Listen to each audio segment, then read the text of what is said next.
911, what's the address to your emergency? I'm on the lake. I'm sorry, I can't understand you. What's the address? I'm on the lake, but I don't know where. My husband had a stroke and he fell over. Are you out in a boat? Yeah. Is he awake?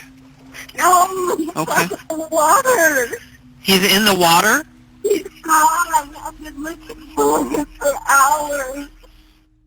At some point before this 911 call, a tragic accident occurred. Lori Eisenberg's husband Larry disappeared into the freezing water. However, as investigators searched tirelessly for the missing man, they were shocked by a dark secret that came bubbling up to the surface. Prior to this horrific ordeal, 68-year-old Larry and 66-year-old Lori lived their lives together as prominent members of the Cougar Gulch community of Coeur d'Alene, Idaho.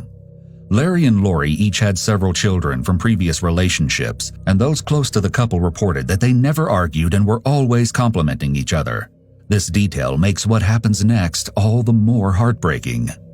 On the morning of February 13, 2018, Larry and Lori set off for a sunrise boat ride on Lake Coeur d'Alene. But before departing, Larry sent his daughter a photo of the sunrise. Larry also messaged one of his good friends that morning and mentioned not feeling well enough to fish. However, the couple still went ahead with their plans. Then, just a few hours later, the Kootenai County Sheriff's Office received that frantic 911 call at 10:25 a.m. Are you out in a boat? Yeah. What?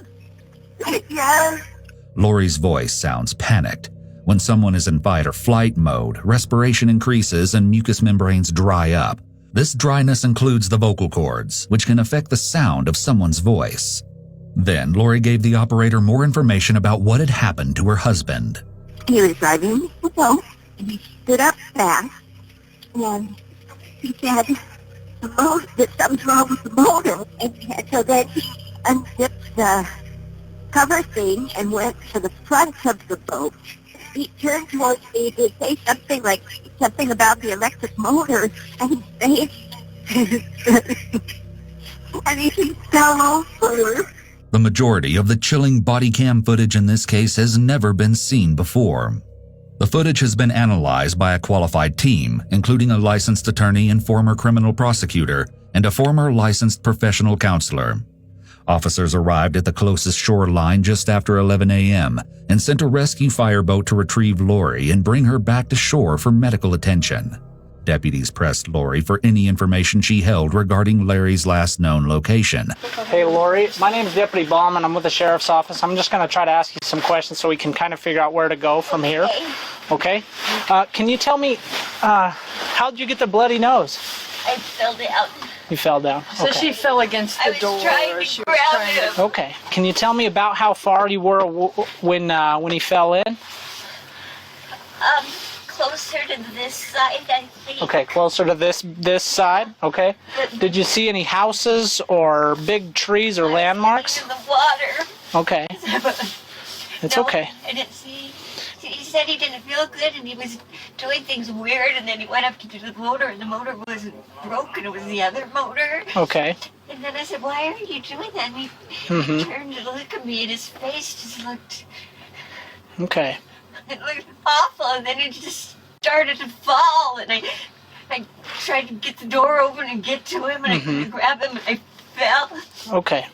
Okay. Lori stated that she didn't call 911 until 1.5 to 2 hours after Larry fell overboard because she said she couldn't find a phone during that time. The distraught wife also claimed that Larry broke the ignition switch just before the incident, which meant that she had to manually get the motor running again. Then Lori said she zoomed around the area looking for Larry, but chose not to drive the boat back to shore out of fear that she'd lose track of the location, so instead she repeatedly honked the boat's horn in hopes of finding help. It wasn't until she retrieved a blanket to stay warm that she finally found Larry's cell phone and called 911. However, she said the phone fell into the lake after making that call. During this interaction, the officer noted that Lori's emotions regarding the help of law enforcement appeared to be genuine, desperate, and appreciative. After leaving Lori with the medics again, the officer pulled aside another deputy and informed him that although this appeared to be a tragic accident, they still needed to investigate any possible foul play. cases like this, even if there's something suspicious or you think there might be something, you always be supportive and you always, real sensitive with these people when they're, because it could be just totally legit what they said, and it could be something totally different. The officer understands the importance of building rapport, as he would be more likely to get information from someone if they feel they can trust him. Officers also discuss the difficulty of finding Larry in the water based on the clothes he'd been wearing and their belief that he was likely already dead. Because especially after this long, but over 2 hours, we're in recovery anyways. She's right there. Oh, I think she knows at this point. I think so too, but just in case. Finally, medical personnel assisted Lori to an awaiting ambulance for further observation. Next, officers had the Eisenberg's boat towed to a nearby boat launch for evaluation. Upon boarding the vessel, detectives immediately noticed blood spatter in several areas, presumably from Lori's nosebleed. Despite Lori's claims about the ignition switch breaking just before Larry fell into the water, officers located the kill switch and lanyard on the floor. Investigators found this odd because the kill switch and lanyard must be attached to the ignition in order for the motor to run. Furthermore, the ignition key had clearly been bent, suggesting that there may have been some kind of struggle. Deputies also found various other keys and Lori's purse, which contained a near-empty naked juice bottle. The items were all seized as evidence, and the boat was then transported to a nearby parking bay for storage. The truck that Larry and Lori had used to tow the boat was also examined. While they didn't find anything particularly out of the ordinary, one officer noted Lori's misplaced cell phone in addition to an unknown spilled liquid in the cup holder and a bottle of allergy medication with the active ingredient diphenhydramine in the center console. While this type of over-the-counter antihistamine is commonly used to treat allergies, fevers, and cold, it's also known to cause drowsiness. Now, stick a pin in that little detail because it will be very important later. Unfortunately, Lori's lack of accurate knowledge regarding Larry's last known location resulted in a vast search area. Therefore, it was decided that the rescue diver should be dismissed from the scene and a sonar team should be utilized instead. Search and rescue helicopters also flew back and forth over the expansive lake in hopes of spotting Larry, but to no avail. Later that same day, sonar rescue team spent 3.5 hours on the frigid lake searching for Larry until it was too dark to see. However, at this point, the effort was being treated as a recovery mission rather than rescue, as surviving in such harsh conditions would have been nearly impossible. Meanwhile, an officer met with Lori at the hospital where she'd been treated for the nosebleed in an effort to establish a more defined search area by showing her a map of the lake. What we're trying to gather is the best location that we can as far as where you guys were, where you think, and it's Larry, right? Mm-hmm. Okay, Larry. Initially, Lori's left hand is relaxed and open on her leg. As the detective mentions her husband's name, she clasps her hands, which could be an adapter behavior to help herself feel better. However, it wouldn't be abnormal for someone in a situation like this to feel stress, especially if they genuinely couldn't remember the exact location that their spouse fell into the water. The deputy also asked Lori for more information regarding how Larry fell into the water and what exactly had happened with the boat's motor. So let's fast forward up to the point where he starts having his medical issue. Kind of explain that part to me. He had said something about, I'm sort of waking up, and he said something about the resort. Mm-hmm. I think he said, "There's the resort." And then he stood up, and he sort of, matter of fact, I think it broke the key. He sort of leaned on the key, sort of odd the way he did it. When asked about the bent ignition key, Lori appeared confused, as though she was trying to come up with an explanation. Next, Lori explained how she initially attempted to search for her husband in the water, but she still didn't seem to have her story straight. So I was driving around, and then I realized I was turned around because I do remember then I sort of stopped and said, "Stop, Lori, stop." And thinking back on it now, I think I may have been turned around. I was trying to think about this. It seems to me we were closer to I now know the east side where it's more trees and less houses, because there weren't a lot of houses, I don't think. That there were a lot of houses right there. But they were sort of far away, and I wasn't looking far away. Sure. I have no idea how long, because I didn't have my phone with me, and his phone is usually in his pocket, so I had assumed his phone was gone. And then... How long did it feel? I mean, obviously, a minute can feel like a lifetime in those situations, but... It could have been a half hour, 45 minutes. Okay. When the detective asks how long it felt like, Lori rubs her hands on her legs and then clasps her hands. These are both adapter signs that indicate she's likely feeling stressed by this question. So you didn't find anything today? So our sonar team is out there right now.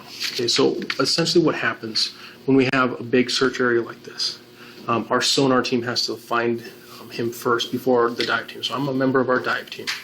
Okay, so I will go get Larry, but we can't search an area like that because of the depth. As divers, we can't go that deep for more than about 6 minutes at a time. Lori is rubbing her hands together as she asked if they found anything, another sign of stress. Okay, so they're in our impound lot, as well as your cell phone and the car keys, which were in the truck. Because this is a criminal investigation at this point, we have to keep those until we clear it up and say, okay, no foul play. That's our job to make sure that gets done You have to correctly. keep my cell phone that whole time. Yes. 5 days later, on February 18th, detectives called Lori and asked her to accompany the sonar team on the lake, as their efforts to locate Larry had still been unsuccessful. While she agreed, Lori couldn't recall any specific landmarks and seemed to offer minimal help to the searchers. This lack of information struck investigators as odd, but even more strange was her behavior. Throughout the search, Lori would joke around and laugh before suddenly breaking down into tears for no reason. The officer also noticed that she would abruptly stop crying to continue conversations. But of course, everyone grieves differently, so Lori wasn't considered a suspect in Larry's disappearance. Emotions are very complex. After someone loses a loved one, they may feel guilty for smiling or laughing because they believe that because of their loss, they shouldn't be happy. Grief often ebbs and flows, and there may be happy moments followed by very sad ones. However, later that day, the Kootenai County Sheriff's Office received 2 separate calls concerning suspicious activity at Larry and Lori's residence, a remote cabin 20 minutes southwest of town, which they had once called Our Paradise. The callers, both neighbors of the Eisenbergs, said that Lori was acting out of character and appeared to have family members helping move all their belongings out of the house, which Lori told them she planned to sell immediately. Furthermore, the neighbors reported unusual sounds coming from the home at night that they had never heard before Larry's disappearance. While nothing ever came of these supposed strange noises, the reports certainly piqued the interest of investigators. Then, on February 21st, a shocking revelation was made that sent the case in a whole new direction. The North Idaho Housing Coalition, where Lori had proudly worked for years, announced that she would no longer be employed due to possible fraudulent activity. As it turns out, the coalition accountant noticed some irregularities and ordered an internal audit, citing the initial theft value to be around $500,000. This news came as a major shock to those who knew Lori because she had no prior criminal record, and according to law enforcement, seemed like the most normal person you could encounter. Sensing that something wasn't quite right, Larry's children requested to speak with investigators about their concerns. So I don't know why they'd rearrange it to take the boat out in the winter. It's icier than I mean, I'm just trying to park the camper today. That's why I'm soaking wet. It was just a mess and a disaster. Lori's always cold. I don't understand why they'd be out on the lake in the first place. This isn't when they'd be fishing or doing that. Then, Larry's son described Lori's strange behavior in the past few days since his father's disappearance. It's the second or third sentence out of her mouth today when I saw her for the first time coming over to help was how we're going to start divvying everything up, and I'm gone. Maybe it's just my grief because I've never dealt with grief, but it literally just doesn't feel right. It's important to trust your intuition and gut feelings. It's possible that Larry's son has picked up on some subtle body language cues from Lori that are sending alarm bells ringing in his own head. He's likely spent a decent amount of time with Lori prior to this incident, so he has a good idea of what her typical or baseline behavior is. He may recognize that she's acting different from her baseline, and he may suspect that her altered behavior isn't just a result of grief. Well, and I can tell you what she told me to kind of make some of it make sense. And you tell me if it's far off, if you've heard something different. Essentially, she told me that they got out to the lake, they wanted to see the sunrise. He took a picture of the sunrise and sent it to his daughter. And was that you? And you received that? Yeah, we got there. And she said about 6:41 in the morning? The officer tried to explain Lori's side of the story, but Larry's children still weren't buying it. They often would go boating, just to go out. But I don't know why they were out there being so cold. Apparently they were sick. We didn't know they were sick. It's just something isn't sitting right. Next, the detective explained how the sonar teams were working to find Larry. As far as the search goes, they'll check the high probability area. And then if that yields no results after a while, because they'll make passes this way, then they make passes this way, then they do diagonal passes, because if you imagine the way a sonar is, it's like shining a flashlight, and they're looking for shadows that would reflect a person. At the end of their conversation, the detective reaffirmed his theory that Lori had nothing to do with Larry's disappearance. In my personal opinion, it's not serious enough to where I would think that some sort of homicide would occur from it. And again, that is a personal opinion. That is not a professional statement of the sheriff's office. After Larry's family had left, the detective summarized their conversation with another officer. I went and spoke with the wife yesterday, because after seeing the stuff in the boat, and they're like, yeah, there's some stuff, and then speaking with her, it's an accident. And well, when you looked at the boat, it was where, with the blood, no fishing gear, the key was bent, almost looked like a struggle, and you're like, there's just too much to go, nah. But I just said, hey, explain it to me. She answered every question without me asking the question. She answered my questions. Still, the next day, a search warrant was issued for the Eisenberg home relating to Lori's fraud accusations.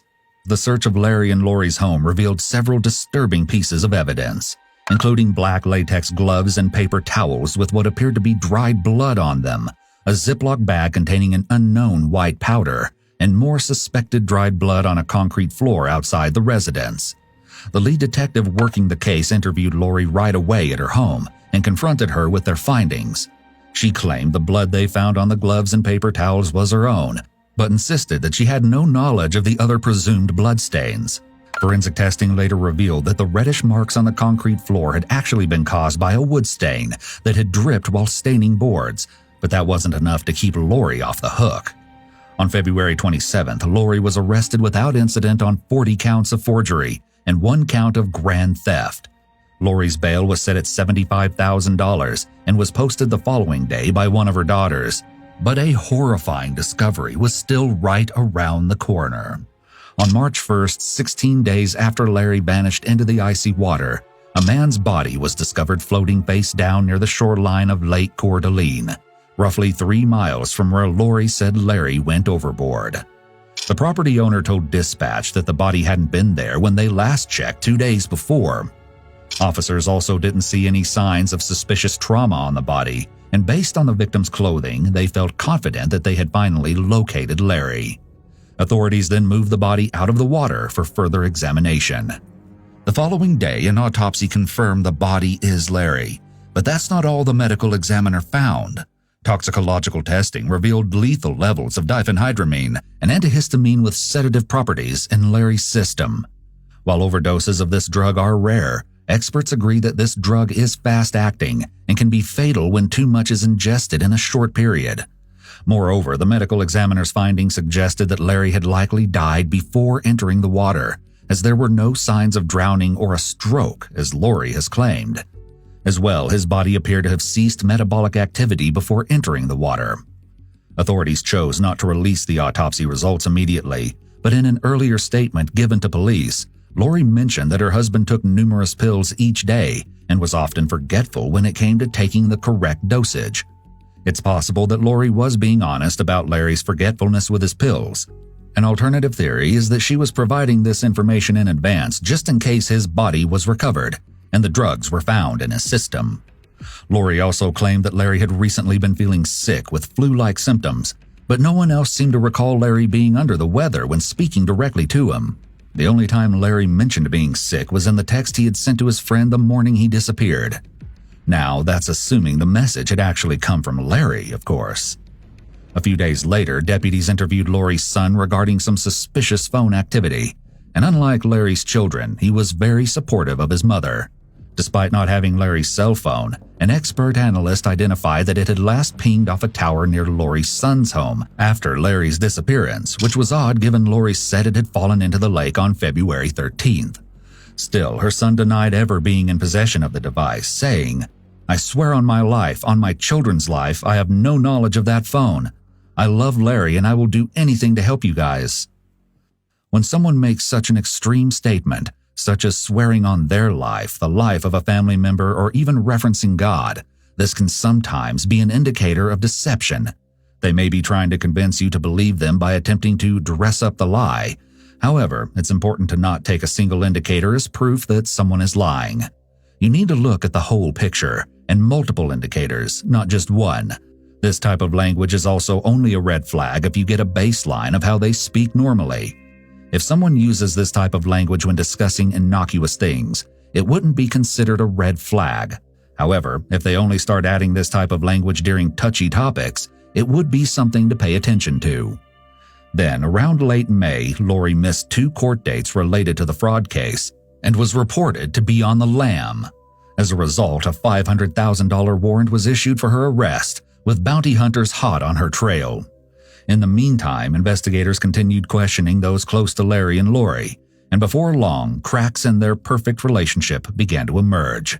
For example, one source remarked that while they appeared happy together, Larry had made several comments in recent months about Lori's excessive spending habits, specifically about how much she helped her children financially. Investigators also learned that Lori had a history of betrayal, as she had allegedly been unfaithful to her first husband with 3 different men, one of which was Larry. Not to mention her disloyalty to the coalition board of directors, who had treated her very well over the years. Detectives also uncovered handwritten changes to Larry's will that had reportedly been made by Lori roughly a month before his passing. The modifications left 80% of Larry's estate to Lori's children and only 20% to his own biological children. Money, drugs, and love are the 3 most common motives for murder, and anyone with any of these motives in relation to the victim will be looked at closely. With Lori still on the run, authorities released the autopsy results to the public and labeled the case a full-fledged homicide investigation. While medical professionals typically advise between 100 and 1,000 nanograms of diphenhydramine for adults, the report stated that Larry's body contained a staggering 7,100 nanograms of the drug at the time of his death. Authorities even interviewed Larry's doctor to see if they had noticed any signs of an imminent stroke or other medical anomalies. Still, they reported he was the healthiest he'd been in his adult life. The doctor also commented that diphenhydramine would not have been prescribed or suggested to Larry, given his age. Based on all the evidence gathered, investigators theorized that Lori had sent Larry's daughter the text message that morning before poisoning Larry by mixing the drug in the bottle of naked juice found aboard the boat, although that assumption has not been publicly verified. Then, after succumbing to the effect of the diphenhydramine toxicity, he fell overboard just offshore from his recovery site. They also believed that Lori intentionally used the trolling motor to drive the boat away from that location before calling 911. The remaining question was, why? Neither possessed life insurance, so that was ruled out as a motive. However, detectives learned that if Larry died, Lori would become the benefactor of their estate, thus allowing her to pay the restitution required for her criminal theft.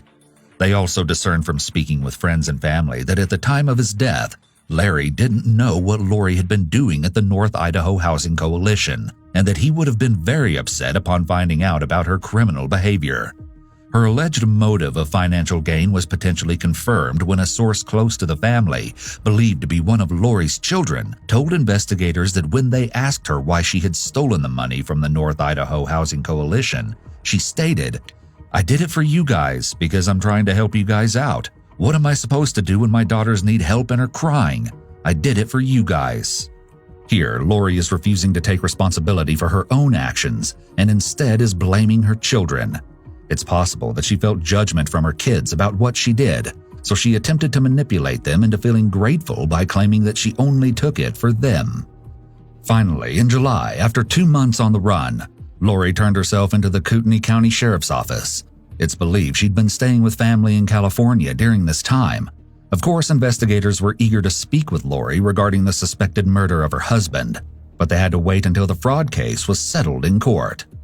6 months later, Lori entered a guilty plea to 3 counts of wire fraud and 1 count of federal program theft. She was sentenced to 5 years in federal prison. Following an extensive investigation, Lori's 4 daughters also entered guilty pleas for single counts of conspiracy to commit federal program theft. They were each sentenced to house arrest and probation, with over $50,000 to be paid in fines. Following her sentencing, Lori was interviewed about Larry's suspicious death, and detectives started by giving her a rundown of the story they had so far. You guys headed to the lake early that morning, got on the boat, as though he had a stroke and then fell into the water. Is that fairly accurate as far as the course of events?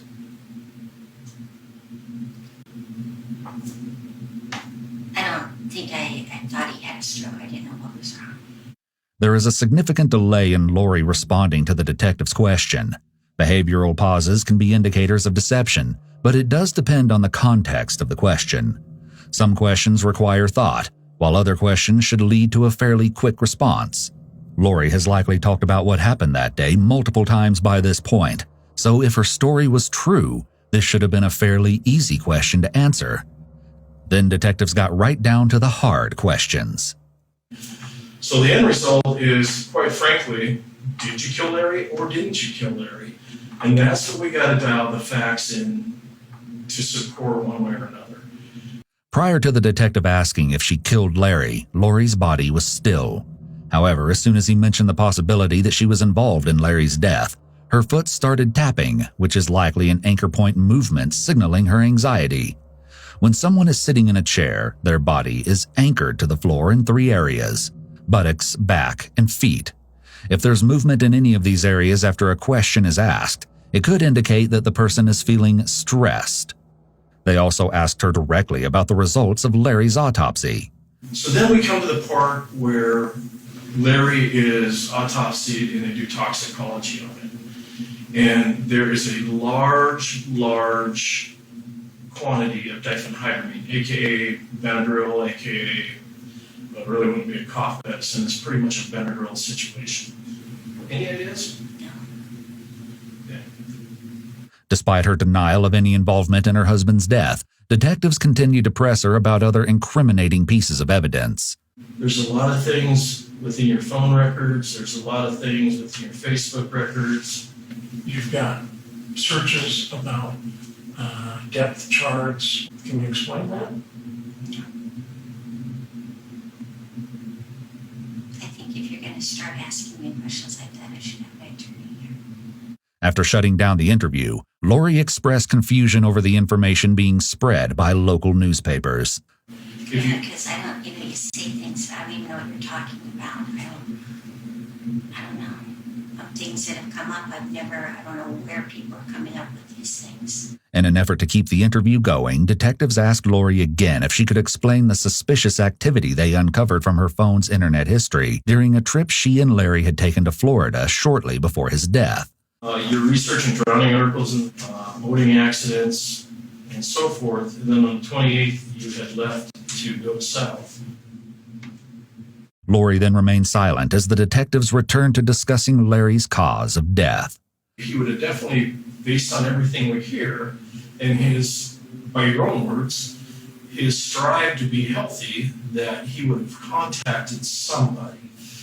Lori, for all intents and purposes, it looks like you might have had something to do with Larry's death. Everybody that I talk to talks of how much of a picture-perfect relationship you guys had. How much you guys loved each other. And so... Lori appears to be close to tears as the detectives say that others reported Lori and Larry loved each other. She starts picking at her pants, likely an adapter reaction to reduce her stress. Nevertheless, her motive was crystal clear to detectives. What is there, Lori, points to a concern of Larry finding out and, in a lack of a better word, taking care of that problem before he did. Finally, in February 2020, 2 years after Larry's death, Lori was subsequently charged with first-degree murder. She entered an Alford plea to second-degree murder 1 year later, meaning she believed herself innocent, but felt confident that there was sufficient evidence for a jury to convict her if she stood trial. So in May 2021, 67-year-old Lori appeared in court for sentencing. Prosecutors laid out the evidence to show that Lori had premeditated the murder of her husband to avoid further consequences of her embezzlement scheme.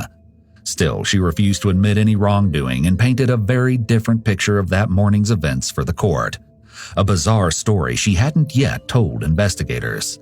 According to Lori, she had intended to take the diphenhydramine herself, but unbeknownst to her, Larry consumed it while she was asleep on the boat. Unfortunately for Lori, the judge didn't buy her story, and as a result, she was sentenced to life in prison with 30 years fixed.